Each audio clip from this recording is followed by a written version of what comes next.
கூடுதல் தலைமைச் செயலாளர் திரு கிருஷ்ணன் அவர்களே, கூடுதல் தலைமைச் செயலாளர் திரு மாநாட்டிற்கு வருகை தந்துள்ள தகவல் தொழில்நுட்ப வல்லுநர்களே, பத்திரிகை எனது வணக்கத்தை தெரிவித்துக் கொள்ள விரும்புகிறேன். தகவல் தொழில்நுட்பத்தை முன்வச்சு நடைபெறும் இந்த மாபெரும் மாநாட்டை ஏற்பாடு செய்துள்ள மாண்புமிகு தொழில்நுட்பத்துறை தகவல் துறையினுடைய அமைச்சர் பிடிஆர் பழனிவேல் தியாகராஜன் அவர்களை முதலில் நான் பாராட்டுகிறேன்.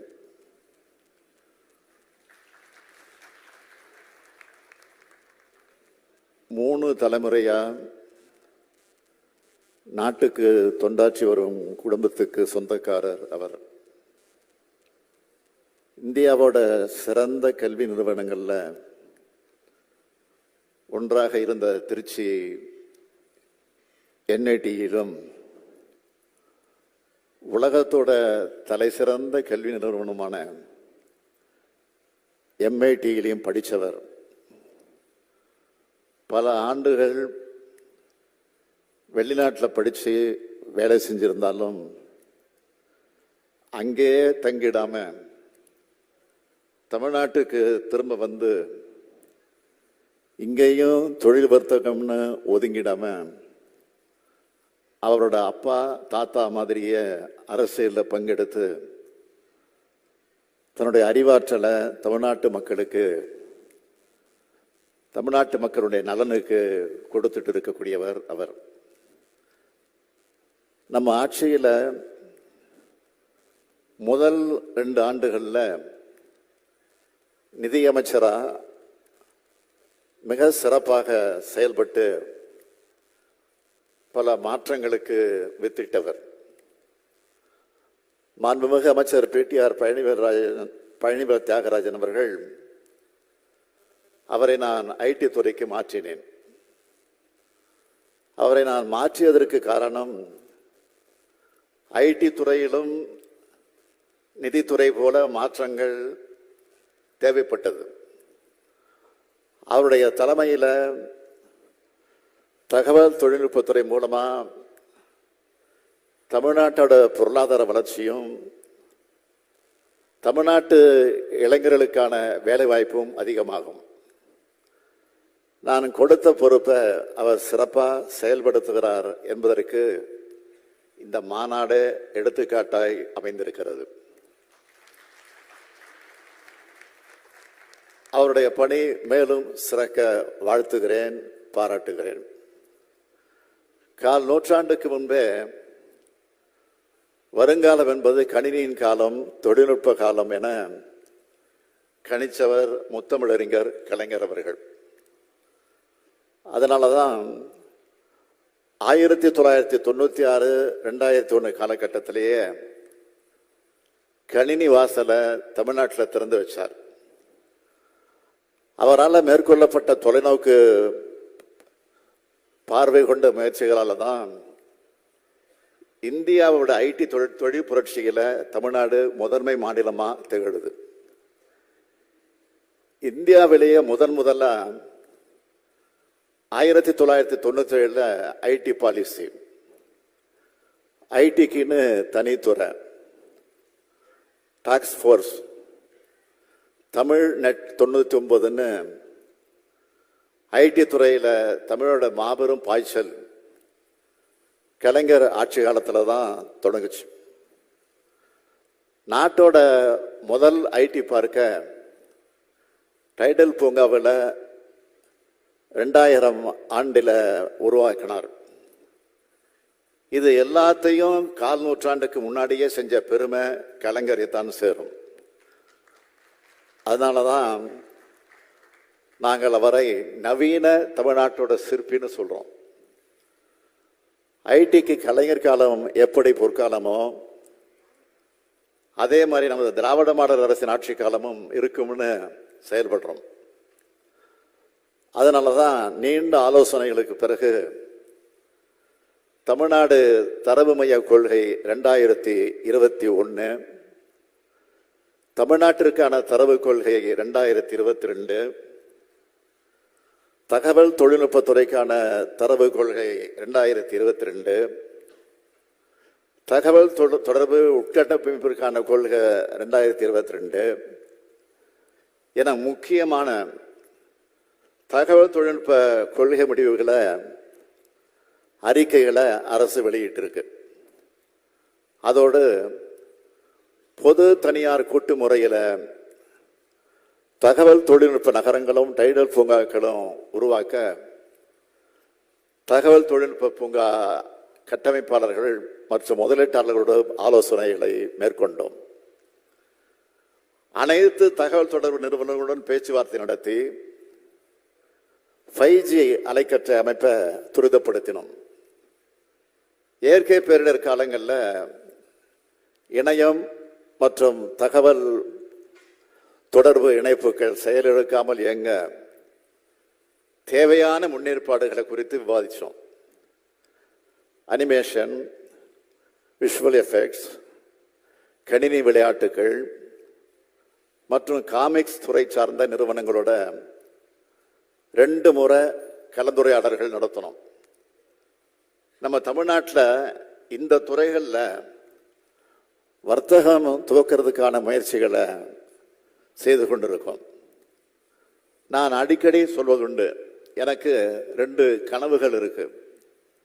ஒன்று, தமிழ்நாட்டை $1 டிரில்லியன் பொருளாதாரமாக உயர்த்தணும்.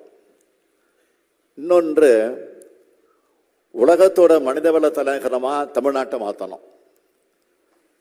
அதுக்காக முழு ஈடுபாட்டோட என்னை நானே அர்ப்பணிச்சுக்கிட்டு இருக்கேன். வளர்ச்சிங்கிறத வெறும் எண்களில் மட்டும் இல்லை, மக்களோட வாழ்க்கை தரத்தில் காட்டுறோம். எல்லா துறைகளும் அதுக்கான செயல் திட்டங்களோட சிறப்பாக செயல்படுது. அதில் முக்கியமான துறையாக தகவல் தொழில்நுட்பத்துறை இருக்கிறதுல எனக்கு மிகுந்த மகிழ்ச்சி. ஐடி துறையோட வளர்ச்சியும் முன்னேற்றமும் இப்போ நம் கண் முன்னாடி தெரியுது.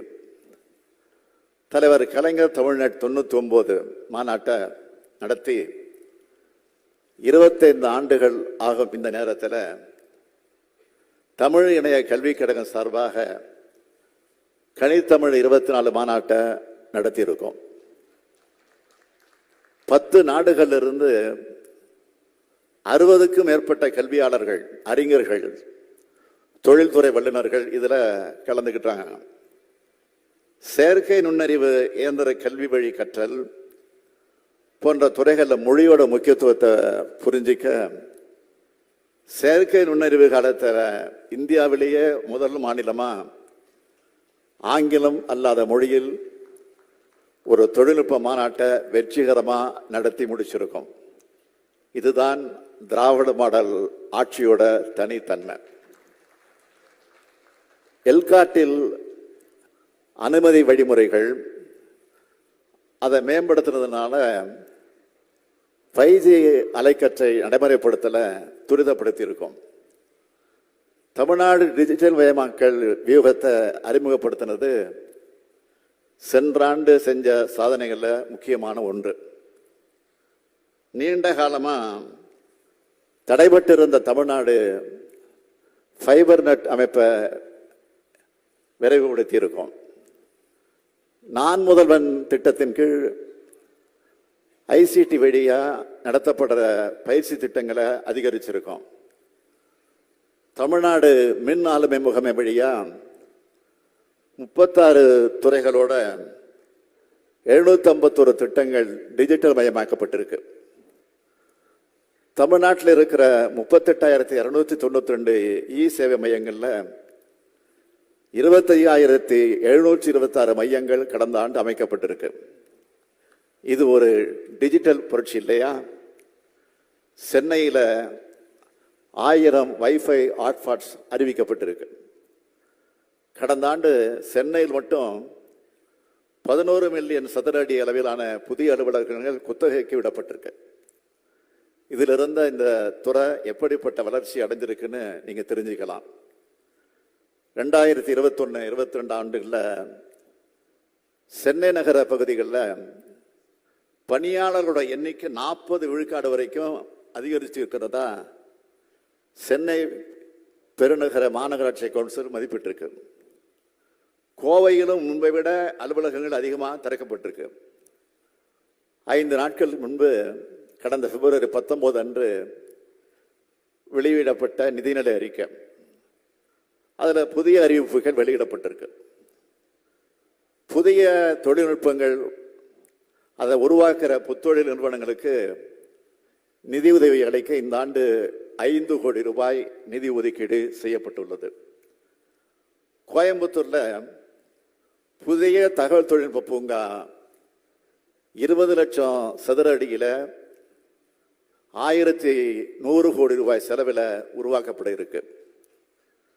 அடுத்த 5 ஆண்டுகளில் 200 கோடி ரூபாய் செலவில் மாநில தரவு மையம் மேம்படுத்தப்படும். மதுரையில் புதிய டைடல் பூங்காக்கள் 6.4 லட்சம் சதுர அடியில் 345 கோடி ரூபாய் செலவில் உருவாக்கப்பட உள்ளது. திருச்சியில் 6.3 லட்சம் சதுர அடியில் 350 கோடி ரூபாய் செலவில் புதிய டைடல் பூங்காக்கள் உருவாக்கப்பட இருக்கு. தஞ்சாவூர், சேலம், வேலூர், திருப்பூர், தூத்துக்குடியில் நியோ டைடல் பூங்காக்கள் அமைத்து 13,000 பேருக்கு வேலை வாய்ப்பு வழங்கப்பட உள்ளது. 30 கோடி ரூபாயில மின் அலுவலக திட்டம் செயல்படுத்தப்பட இருக்கு.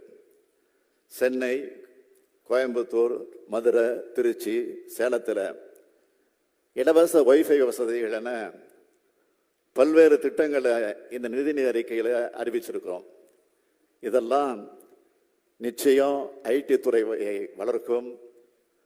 மாண்புமிகு அமைச்சர் பழனிவேல் தியாகராஜன் தலைமையிலான இந்த துறையில் தமிழ்நாடு இந்தியாவோட முதன்மை மாநிலமா உயரும் என்ற நம்பிக்கை எனக்கு இருக்கு. தமிழ்நாட்டின் உலகின் மனிதவள தலைநகரமா மாற்றுவோம். தகவல் தொழில்நுட்பத்துறையினர் தேடி வரும் நகரமாக ஆக்குவோம். தொழில்நுட்பத்தில் உலக நாடுகள் எப்படிப்பட்ட முன்னேற்றத்தை அடையுதோ அதே தொழில்நுட்ப வளர்ச்சியை அதே காலத்தில் உருவாக உழைப்போம், உழைப்போம், உழைப்போம் என கூறி விடைபெறுகிறேன். நன்றி, வணக்கம்.